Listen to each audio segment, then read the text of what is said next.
नहीं बचेगी। पंजाब हुकूमत का बड़े ऑपरेशन का फैसला, अराजी खाली ना करने वाले काबिजीन के खिलाफ सख्त कार्रवाई का ऐलान। तहरीक इंसाफ हमारे पीछे पीछे चलती है, जो काम हम करते हैं वही हुकूमत करने लग जाती है। सुप्रीम कोर्ट ने कब्जा माफिया के खिलाफ कार्रवाई शुरू की। आज वजीर आला ने भी बयान दे दिया। चीफ जस्टिस के मंशा बम गिरफ्तारी केस में रिमार्क्स।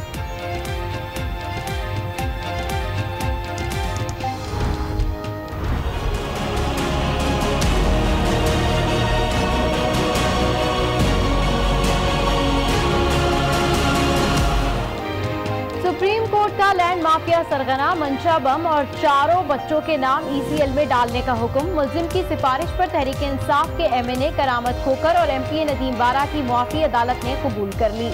मामला पार्टी की डिसिप्लिनरी कमेटी को भिजवा दिया। मुल्क भर में 6000 गैर रजिस्टर्ड और 2767 रजिस्टर्ड हाउसिंग सोसाइटीज हैं। फ्रांसिक ऑडिट मुकम्मल। FIA की सुप्रीम कोर्ट में रिपोर्ट। चीफ जस्टिस ने रिमार्क दिए कि उनकी इत्तलात के मुताबिक पंजाब कोऑपरेटिव सोसाइटीज के रिकॉर्ड में जानबूझकर आग लगाई गई।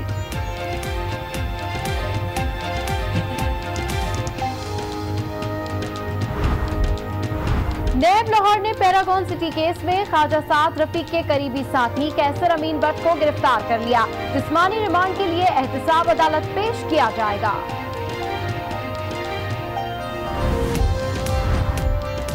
पीपल्स पार्टी और नून लीग में फिर कुर्बतें बढ़ने लगी। पंजाब से सेनेट की खाली निशिस्त पर पीपल्स पार्टी का नून लीगी उम्मीदवार ख्वाजा हसन की हिमायत का फैसला।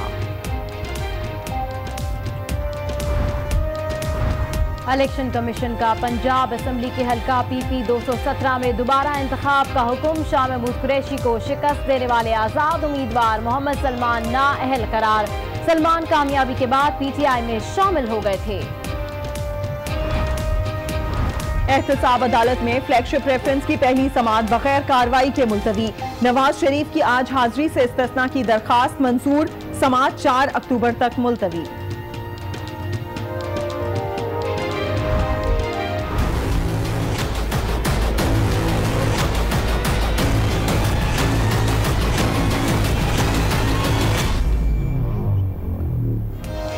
इसाक डार की जायदाद कुर्क होगी या नहीं। एहतसाब अदालत ने जायदाद कुर्की से मुताल्लिक नैब की दरखास्त पर फैसला महफूज कर लिया। कल सुनाया जाएगा।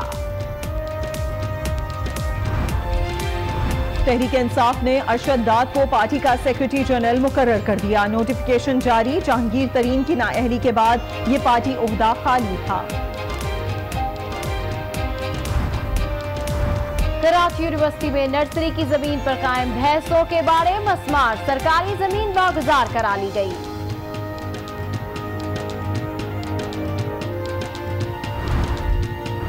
इस्लामाबाद इंटरनेशनल एयरपोर्ट में सुबह सवेरे आवारा कुत्ते घुसाए। मुसाफिरों में खलबली मच गई।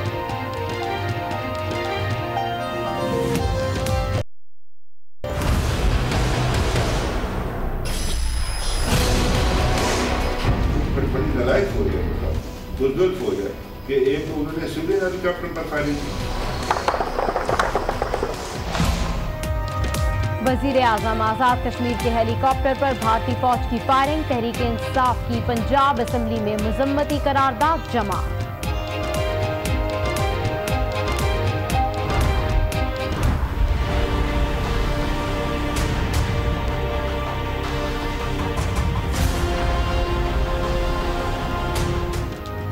मकबूजा कश्मीर में सितंबर में भारतीय फौजियों का सितम। 42 कश्मीरियों को शहीद किया। पैलेट गन के इस्तेमाल से 231 कश्मीरी जख्मी हुए। नाम निहाद सर्च ऑपरेशंस में 65 घरों को तबाह कर दिया। हुर्रियत रहनुमाओं समेत 399 अफराद गिरफ्तार हुए। मान नहीं प्यार का उसूल उस्ताद ने भुला दिया। कसूर के सरकारी स्कूल में उस्ताद ने सबक याद न करने पर तालिब इल्म का बाजू तोड़ दिया। वालिद की थाने में मुल्जिम के खिलाफ कार्रवाई की दरखास्त। और MP नदीम अब्बास अदालत में पेश हुए। दोनों ने माफी की इस्तदा की। करामत खोकर ने कहा कि मंशा बम के बच्चे को छुड़वा कर गलती की, कभी दोबारा ऐसा काम नहीं करेंगे।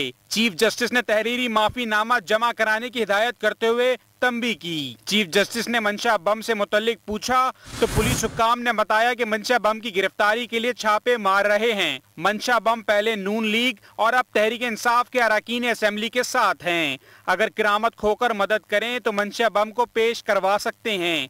चीफ जस्टिस ने अदम गिरफ्तारी पर हैरत का इजहार किया।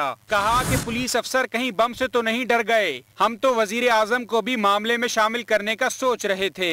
वजीर आला ने कब्जा माफिया की पुष्पनाही की तो उनको भी देखेंगे। किस किस तरह के लोग मुंतखब हो रहे हैं, तहरीक इंसाफ मामले को देखे। करामत खोकर ने मंशा बम की गिरफ्तारी में पुलिस के साथ भरपूर ताउन की यकीन दहानी करवाई। अदालत ने करामत खोकर और नदीम अब्बास की माफी कबूल करते हुए मामला तहरीक इंसाफ की डिसिप्लिनरी कमेटी को भिजवा दिया। अदालत ने मंशा बम को गिरफ्तार करके सुप्रीम कोर्ट में पेश करने के साथ मंशा बम और 4 बेटों के नाम ECL में शामिल करने का हुक्म दे दिया। और यहाँ आपको बताएं कि FIA ने सुप्रीम कोर्ट में हाउसिंग सोसाइटीज केस में फोरेंसिक ऑडिट रिपोर्ट जमा करा दी है, जिसके मुताबिक मुल्क भर में 6000 गैर रजिस्टर्ड और 2767 रजिस्टर्ड हाउसिंग सोसाइटीज हैं। इनमें से 701 रजिस्टर्ड सोसाइटीज का फोरेंसिक ऑडिट मुकम्मल कर लिया गया है। अहम खबर है, FIA ने सुप्रीम कोर्ट में हाउसिंग सोसाइटीज केस में फोरेंसिक ऑडिट रिपोर्ट जमा करा दी है, जिसके मुताबिक मुल्क भर में 6000 गैर रजिस्टर्ड और 2767 रजिस्टर्ड हाउसिंग सोसाइटीज हैं। अहम खबर शामिल करें। लाहौर नैब ने पैरागॉन सिटी केस में कैसर अमीन बट को गिरफ्तार कर लिया है। कैसर अमीन बट ख्वाजा साद रफीक के करीबी साथी हैं। अपडेट करें आपको, कैसर अमीन बट पर पैरागॉन सिटी में मुबैना करप्शन का इल्जाम है, ऐसा बताना है नैब का। और जराए ने बताया है कि मुलजिम को जिस्मानी रिमांड के लिए एहतसाब अदालत पेश किया जाएगा। लाहौर नैब ने पैरागॉन सिटी केस में कैसर अमीन बट को अब गिरफ्तार कर लिया है। कैसर अमीन बट ख्वाजा साद रफीक के करीबी साथी हैं। आगे बढ़ते हैं, आपको बताएं कि सुप्रीम कोर्ट ने बनी गाला तजावुजात केस में कोरंग नाले के इतराफ कायम तजावुजात गिराने का हुक्म दे दिया है। चीफ जस्टिस ने कहा है कि बनी गाला अराजी को रेगुलाइज कराना हुकूमत का काम है। सबसे पहले रेगुलाइजेशन की फीस वजीर आजम इमरान खान को अदा करनी पड़ेगी। हुकूमत अपने जुर्माने भी अदा करे और दूसरे लोगों से भी ले।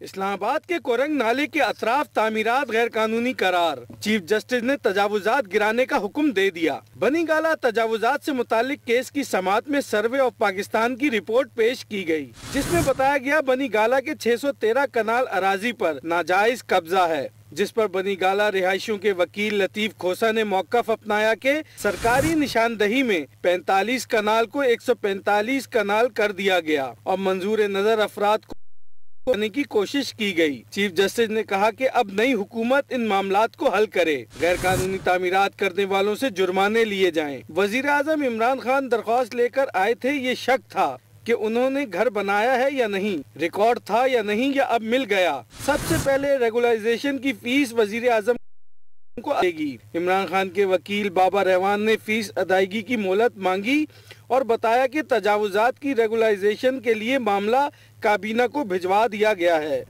अहम खबर दें आपको, गवर्नर पंजाब चौधरी सरवर की खाली करदा सेनेट की नशिस्त पर इंतखाब में पीपल्स पार्टी ने नून लीग की हिमायत का फैसला कर लिया है। सेनेट ज़िमनी इंतखाब पीपल्स पार्टी का नून लीग की हिमायत का फैसला सामने आया है। पीपल्स पार्टी अरकान नून लीग के उम्मीदवार ख्वाजा अहमद हसन को वोट देंगे। हसन मुर्तजा का बताना है कि शहबाज शरीफ ने राब्ता करके हिमायत मांगी थी। पार्टी क़यादत ने लीगी उम्मीदवार को वोट देने की हिदायत जारी कर दी हैं।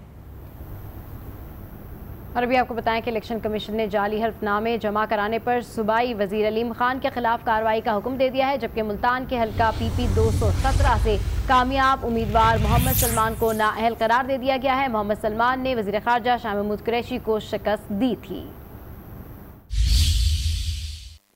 जाली हलफनामा क्यों जमा कराया, अलीम खान के खिलाफ कार्रवाई होगी।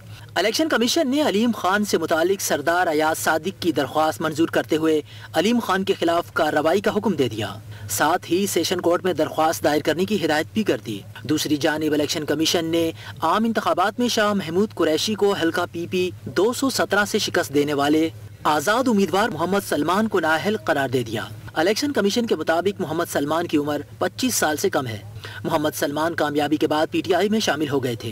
इलेक्शन कमीशन ने मुल्तान के हल्का PP 217 पर दोबारा इलेक्शन कराने का हुक्म भी सुना दिया। वजीर बल्दियात पंजाब अलीम खान का कहना है कि नए बल्दियाती निज़ाम का मुसव्विदा रवां हफ्ते वजीर आजम को भिजवा देंगे। सूबाई हुकूमत ऑरेंज लाइन मंसूबा जरूर मुकम्मल करेगी। पंजाब का वजीर आला नहीं, जितने इख्तियारात और जिम्मेदारियां वजीर आला ने सौंपी उनके मुताबिक काम कर रहा हूं।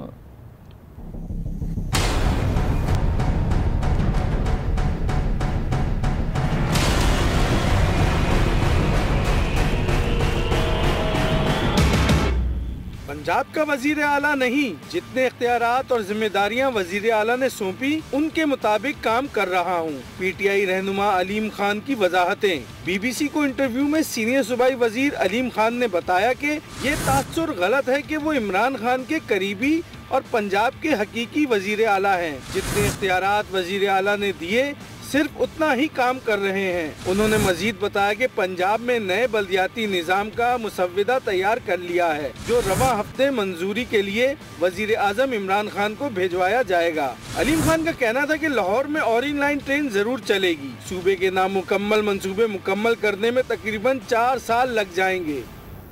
आगे बढ़कर आपको बताएं कि वजीर रेलवे शेख रशीद ने कहा है कि गफलत बरतने वालों को मुआफ नहीं किया जाएगा। पटरी की हिफाजत ना करने वाले डीएस को मुअत्तल कर देंगे।